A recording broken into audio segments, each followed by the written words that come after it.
पर मौजूद हमारे लोकसभा के प्रभारी माननीय जयप्रकाश जी, पूर्व मेयर, हमारे सारे वरिष्ठ जन, जोरदार ताली बजाओ। हिमांशु यादव, सुनील यादव, कहा सुनील भाई कहाँ गए? सुनील भाई के लिए भी जोरदार तालियां। पवन शर्मा जी कहाँ? पवन जी के लिए जोरदार अभिनंदन करो। पवन शर्मा जी,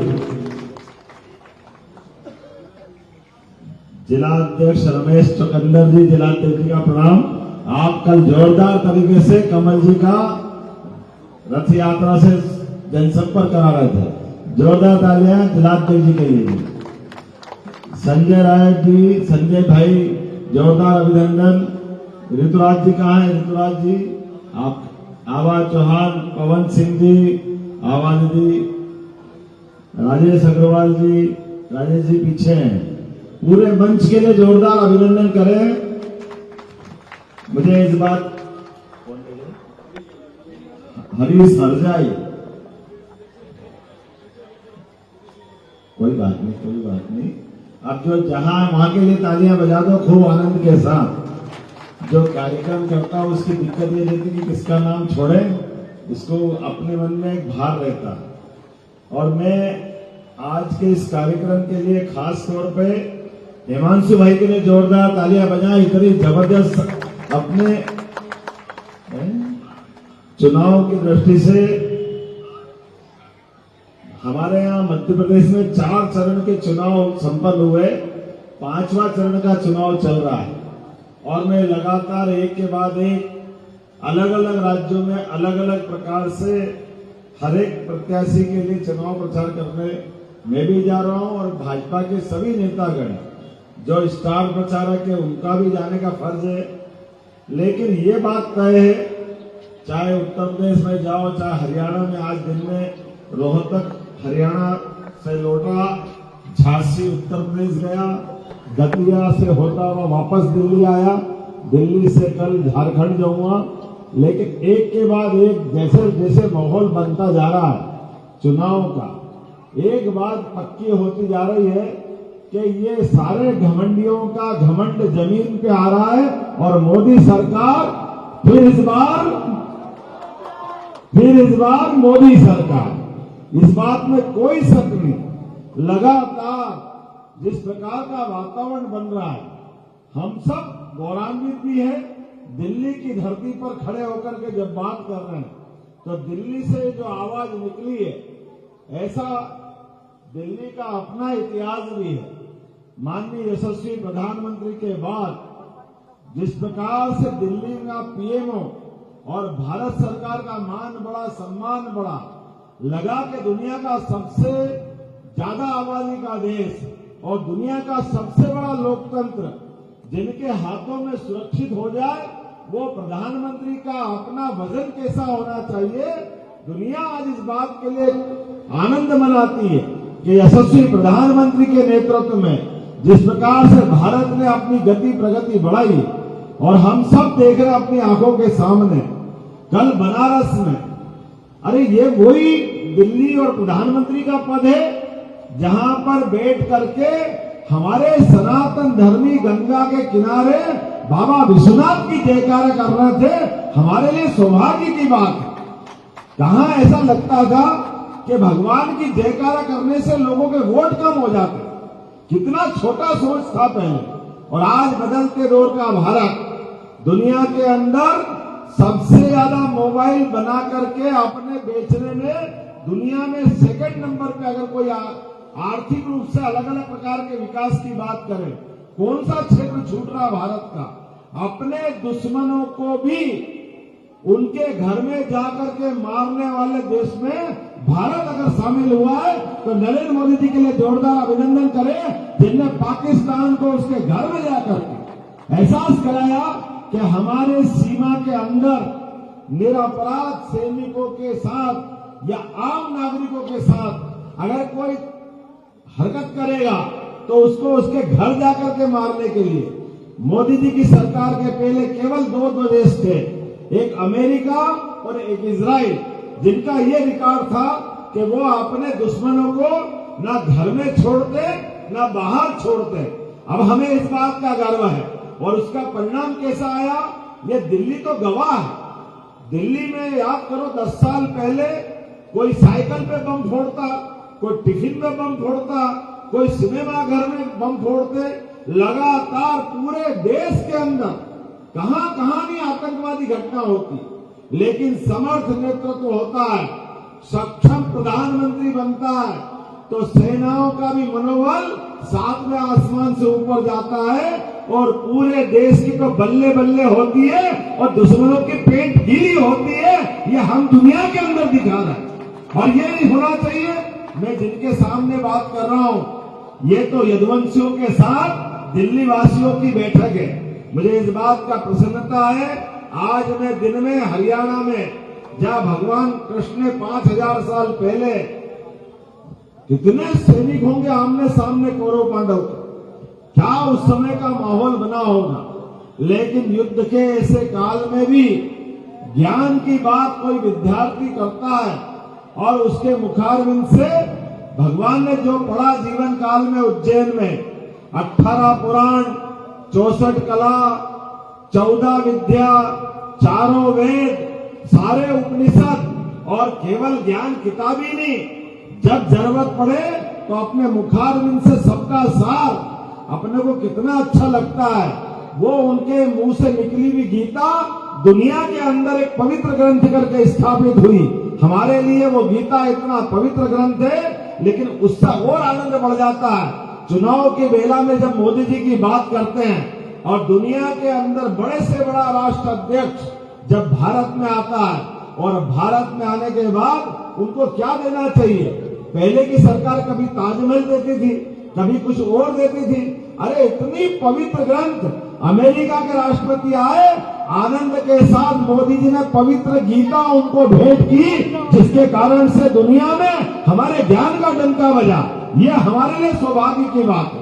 अरे गीता से पवित्र ग्रंथ कौन सा हो सकता है। जो जन्मा है वो मरेगा, लेकिन जन्म और मृत्यु के बीच अगर अपने जीवन में पुण्य कर्म करने का मौका मिलता है तो ऐसे पुण्य कर्म, भगवान कृष्ण के जीवन में कितने अध्याय एक एक करके देखो। दुनिया की पहली क्रांति, कंस को घर में जाके मारा, लेकिन मारने के बाद भी कुर्सी पे नहीं बैठे, महाराज उग्रसेन को कुर्सी दी और खुद शिक्षा ग्रहण करने आए। तो शिक्षा का महत्व क्या है, ये भगवान ने अपना आपने जीवन के आचरण से बताया। एक गरीब आदमी से दोस्ती अपने आश्रम में स्कूल के समय हो जाती, तो गरीबी अमीरी की दोस्ती का प्रमाण भी आप बताओ। सुदामा से जो दोस्ती हुई भगवान कृष्ण की, आज तक दुनिया का कोई ऐसा रिकॉर्ड नहीं बनेगा। कहां द्वारकाधीश हो गए भगवान, सब प्रकार की व्यवस्थाओं से समृद्ध होकर के, लेकिन अपने गरीब मित्र को नहीं भूले। गरीब मित्र ने खबर करी, वो गरीबी से, कठिनाई से अपनी पत्नी के ताने सुन सुन करके अपने घर की कठिनाई बताने आया कि भाई मैं कृष्ण भगवान बहुत समर्थ हो गए तो कुछ ले लूंगा। पोटली में चावल बांध करके आने वाला गरीब मित्र, लगातार कृष्ण भगवान ने जिस ढंग से उनकी आओ भगत की, आंसुओं से तो पैर धो दिए। लगातार 1 महीना, 2 महीना, 4 महीना, 6 महीना अपने यहाँ रख करके उनको ऐसे आनंद से रखा कि वो अपने घर को भूले, लेकिन फिर घर की याद सताने लगी। पर मुंह से बोले कैसे, इतना चारों तरफ का वैभव कि घर की गरीबी बताते हुए आंखों में आंसू आ जाए, लेकिन बार बार रोकते रोकते वो बोल नहीं पाए। लेकिन भगवान कृष्ण ने उनको धूमधाम से विदा किया। भगवान के जाते आते समय वो सुदामा विचार कर रहे थे, ये कृष्ण कैसे व्यक्ति है, इनने मेरे हाथ में तो कुछ दिया ही नहीं। वो श्रीमती माँ इंतजार कर रही तो मैं क्या करूंगा, आज आया तो मैं मांगने ही था। लेकिन ये भगवान ने एक और नया दोस्ती का रिकॉर्ड बनाया, रथ से भिजवाया, कपड़े वही जो जैसे आए थे, बदलाव कुछ भी नहीं, लेकिन दिया कुछ नहीं। और जैसे ही घर पहुंचने के 10 किलोमीटर दूर से सेवकों ने प्रणाम करना चालू करा। कहा गरीब ब्राह्मण और कोई नमस्कार कर रहा, विशेष प्रकार से आदर से देख रहा। मालूम पड़ा घर जाके तो जिस झोपड़ी से आया था वह भव्य विशाल महल बनवा दिया, इतना धन दिया कि उसको लगा कि क्या दुनिया आ गई है। भगवान कृष्ण ने कितना बड़ा संदेश दिया। भगवान कृष्ण ने संदेश दिया, कोई गरीब मित्र भी हो तो मुंह पे उसके हाथ में दे करके उसकी निगाह नीची मत करो, पीठ पीछे मदद करो। गरीब भी है तो क्या हो गया, लेकिन हमारा अपना मित्र है। ये भगवान के कदम कदम पे कितने प्रकार के अलग अलग प्रसंग है। इन प्रसंगों के बलबूते पर आज के इस लोकतंत्र में ज्यादा हमको समझ में आने वाली बात होगी, क्योंकि हम जब बात करते हैं, मैं आज यहाँ मुख्यमंत्री के पहले शिक्षा मंत्री था, मेरे मन में भी कसक थी, अरे ये शिक्षा की नीति कैसी। पहले अंग्रेजों को मान लो कि लॉर्ड मेकाले ने गलत शिक्षा दे दी होगी, लेकिन उसके बाद देश की आजादी तो 47 में मिल गई। लेकिन हमारे भगवान के प्रसंग, भगवान राम के, भगवान कृष्ण के, जिनसे नवी पीढ़ी को शिक्षा मिले, उसकी बात आना चाहिए। लेकिन दुर्भाग्य के साथ कहना पड़ रहा है, कांग्रेस ने ग से गणेश जी वाला भी अध्याय खत्म करके ग से गधे शब्द को जुड़वाया। बच्चा भी सीखेगा तो क्या सीखेगा। मुझे इस बात की प्रसन्नता, जोरदार ताली बजाओ मोदी जी के लिए। 2020 की शिक्षा नीति आई, जिसके माध्यम से हमने सारे पाठ्यक्रम बदल दिए। और भगवान की गरीबी अमीरी का मैंने प्रसंग सुनाया आपको, कंस वाला प्रसंग सुनाया। ऐसे कई प्रसंगों को शिक्षा नीति के माध्यम से, जब मैं शिक्षा मंत्री था तो सबसे पहले मध्य प्रदेश में लागू किया और पूरे देश के अंदर लागू हुआ कि हमारी नई पीढ़ी को अगर सिखाएंगे तो हमारे ये देव मार्ग का शिक्षा देने से इसमें क्या परेशानी। अगर ये नहीं सिखाएंगे तो कोई क्या सीखेगा। अरे अपने देश में से अभी भी कोई बाहर चला जाए और वो बोलना भूल जाए कि मैं भारत से आया हूं, केवल भगवान राम और कृष्ण की बात कर दे, अपने आप दुनिया बता देगी कि ये कहां से आया। अपने संस्कार, पिता से पुत्र के संबंध कैसे होना चाहिए, परिवार का निवारण कैसे होना चाहिए, एक दूसरे का साथ कैसे देते हैं। आज नरेंद्र मोदी जी का नेतृत्व जिस प्रकार से चल रहा है और दुनिया में उदाहरण बन रहा है, हमें इस बात की प्रसन्नता है। अरे कितनी गंदी बात करते कांग्रेस वाले, क्या कहते, अरे नरेंद्र मोदी का कौन है। मुझे इस बात की प्रसन्नता है, पूरे देश ने हिसाब चुकता किया। आप याद करो, भगवान राम का काल चल रहा है, भगवान की हमारी माता श्री सीता का अपहरण हो गया और भगवान राम ने हनुमान जी की मदद से उनकी अपनी सीता माता को खोजा कि नहीं खोजा। और यहाँ तो छोड़ो, समुद्र पार करके लंका जला करके माता का पता लेके आए और राम जी के साथ खड़े होकर के, राम जी के साथ रावण ने क्या युद्ध किया होगा, लेकिन हनुमान जी की भूमिका कोई भूल सकता है क्या। सारे प्राणियों की भूमिका भूल सकता है क्या। लेकिन दुर्भाग्य के साथ ऐसे अच्छे प्रसंगों से हट करके, अरे आप बताइए, हनुमान जी भक्त है कि नरेंद्र मोदी। अपने जीवन काल में ही अपने घर में ही कोई अपने कष्टों तभी पर हल कर सकते हैं क्या। अरे ऐसे एक नहीं कई लोग हैं, चंद्रशेखर आजाद, भगत सिंह, सबने अपने प्राणों की बाजी लगा करके ये लोकतंत्र दिया। इस लोकतंत्र की रक्षा के लिए सशक्त नेतृत्व चाहिए।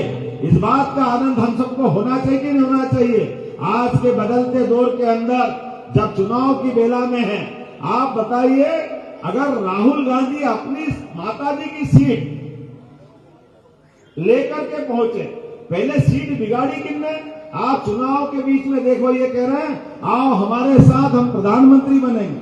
अरे भाई, जिनके पास उत्तर प्रदेश जैसे राज्य में लड़ने के लिए 80 कैंडिडेट नहीं मिल रहे हैं, वो प्रधानमंत्री नरेंद्र मोदी को चुनौती देने निकले।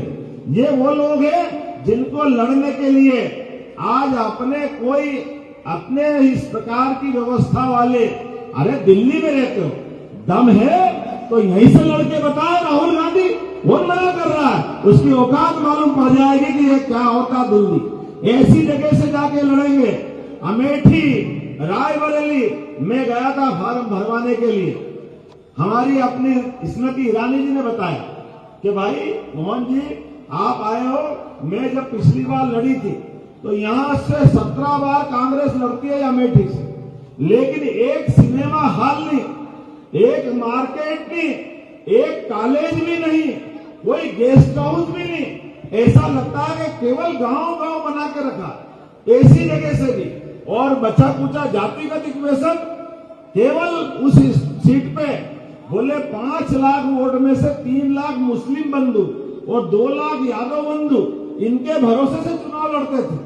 और उनके लिए चुनाव तक 5 साल में एक बार आएंगे, हाथ हिलाएंगे और फिर चले जाएंगे, अगले चुनाव में आते थे। स्मृति जी ने जो मेहनत की, जो मेहनत की कि पिछली बार धूल चटाई तो जाके भागे वायनाड तक, वो तो समुद्र आगे आगे, नहीं तो पता नहीं अरब के जहां अंदर जाके चुनाव लड़ते, अपने देश में तो मौका नहीं मिलता। अब वहां से भाग रहे हार के, तो अपनी अमेठी में आने से डर गए, अब रायबरेली तक गए।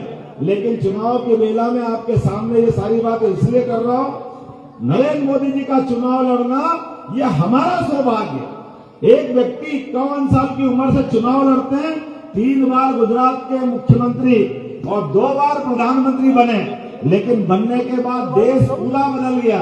हम तो यहाँ बैठे नहीं है, आप बताओ किसमें से किसी कोई व्यक्ति ऐसा है जिसको कोविड के समय टीका नहीं लगाओ? हाथ खड़े करो जिनको टीका लगे। आप सब में से ये जान भी अगर बची है तो नरेंद्र मोदी जी के कारण से। और ये लोग क्या कहते हैं, ये ताली बजाने से क्या होता है, थाली बजाने से क्या होता है? अरे भाई, नरेंद्र मोदी जी जब टीके लगवा रहे थे तब भी आपने हंसी उड़ाई थी कि मोदी टीका हम नहीं लगाएंगे, लेकिन जैसे लोगों की जान बची तो सबसे पहले रात की 12 बजे जाके खुद ने भी टीका लगवाया। ये तो भगवान की दया है, एक ऐसा नेता है जिसने पूरे देश की जान बचाई। और देश के नहीं, 100 से ज्यादा देश में जहां पर टीके बांट करके हमारे लिए मौका दिया कि विश्व का लोकतंत्र।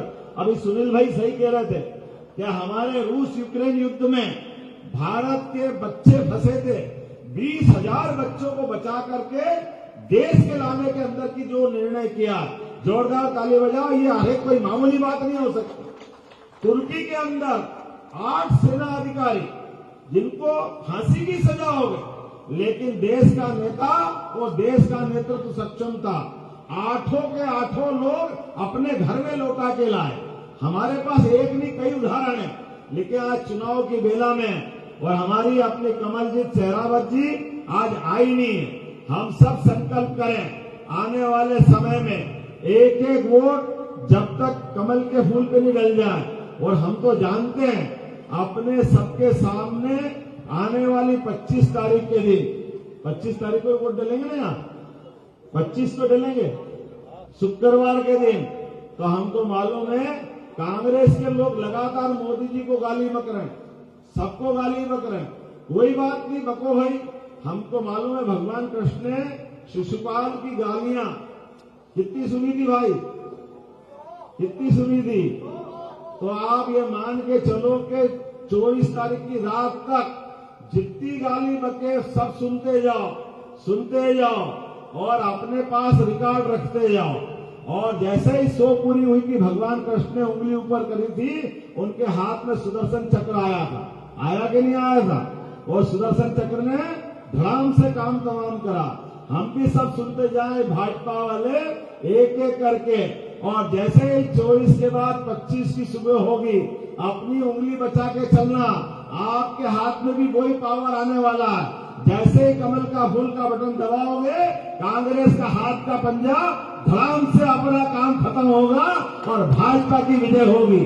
और एक बार फिर अपने आप सब खड़े हो जाए, निश्चित रूप से संकल्प करें, आप भी खड़े हो जाए। एक एक वोट जब तक भाजपा को नहीं डले कमलजीत सहरावत के लिए, तब तक शांति से नहीं बैठेंगे हम। क्योंकि इस बार हमारी जवाबदारी तो ज्यादा है। जब अयोध्या में भगवान राम मुस्कुरा रहे हैं तो किसके कारण मुस्कुरा रहे हैं? माननीय नरेंद्र मोदी जी के कारण। मैं महाकाल के महालोक से आता हूँ, बोले महाकाल महाराज की। तो महाकाल के महालोक का आनंद आ गया।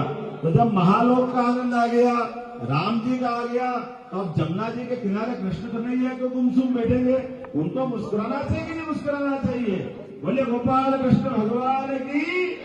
अब की बार का चुनाव हमारे लिए मथुरा में गोपाल जी को मुस्कुराने के लिए मिलने वाला है। तो हम और आप सब तैयार हो जाए, हाथ की मुट्ठी बांधे और मेरे साथ बोले, बोले गोपाल कृष्ण भगवान की, प्रभु रामचंद्र जी महाराज की, भारत माता की, भारत माता की।